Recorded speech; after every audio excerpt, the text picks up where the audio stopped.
If you are here, it's because you want to learn how to play timbales. And if you are here, it's probably because you've been searching YouTube for timbale tutorial videos, and every single one that you have found is in Spanish, and you don't know Spanish. So today's video is just me teaching you the basics of timbales. I'm not gonna go dive into the history, I'm not gonna go dive into the technicality of things. I'm just teaching you the basics because honestly, ain't nobody got time for a 30-minute video on how to play this instrument. Okay, so let's dive in.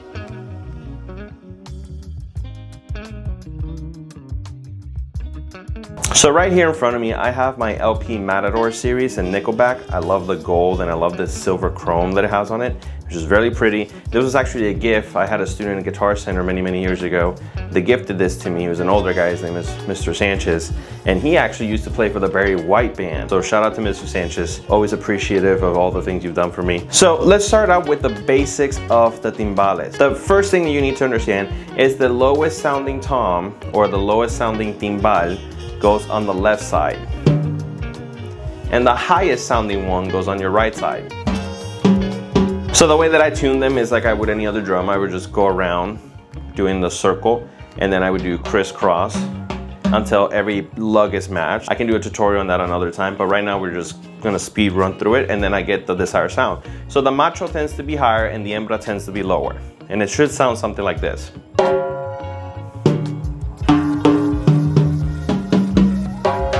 Now the drum heads that you can use on this, you can literally use any type of drum head as long as it's not a snare drum head or a bass drum head. So right now I have the Remo Ambassadors Ebony on them, and honestly the black just looks sick on this kit. And the sound is just really good with these drum heads. They're a little bit more plasticky, so it's just a beautiful sounding head. So there are three things you need to understand about this instrument, and number one is that the head has three different sounds. So you have the open sound, then you have like the tip of the stick sound, and then you have the rim shot. Okay? And it's the same for the low timbal. Those are just the sounds that it has. But that's just the head sounds.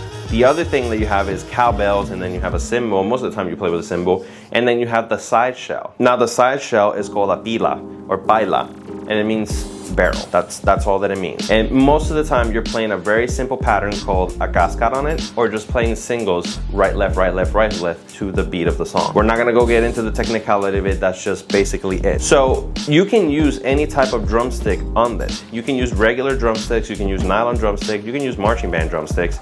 Traditionally what you use is timbal drumsticks. And the timbal drumsticks is just this. It doesn't have, you know, a wooden tip on it. That's all that it is. So what I'm gonna do is I'm gonna talk through some of the rhythms for you and just some of the fills that you can do. The most important pattern that you need to know is the cascara pattern. And the cascara pattern is nothing more and nothing less than our marcha on the timbales. That's the easiest way to explain it. And it goes like this.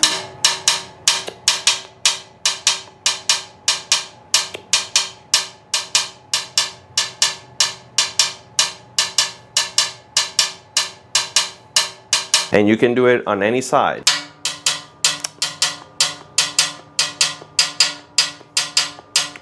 Traditionally it's done on the right side because that's where the macho is at and it's a little bit brighter. And if you're right-handed, that's where you're gonna do it. And if you were left-handed, actually, the drums switch over, so then the low would be over here and the high one would be here, and a lot of people do it like that. So it's mostly used during the verse section, a bridge section. There's a moment of change, you know, usually in the coro section or in la moña, you're playing cowbell and you're playing campaneo and all that stuff, but that's the most important part of that pattern. The second most important pattern that you need to learn is the left, right pattern, and it goes like this.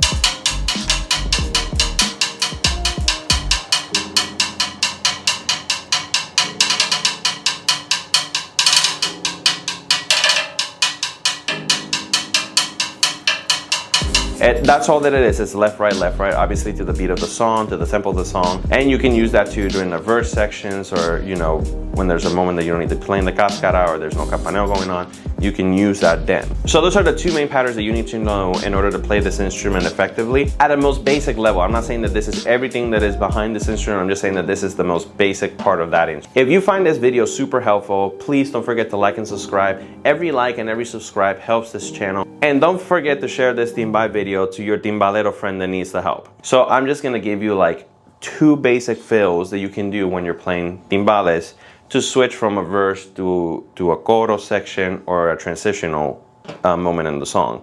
So the first one that I'm going to teach you is actually just a right hand hit, and it usually goes on el macho, and it's just a signal that there's a change, or it's kind of like a setup, kind of like in jazz where you hit it on the and of 4 to set up for the 1. So it's super simple, super easy. So let's say that you're playing the cascara and you're about to go through that transition.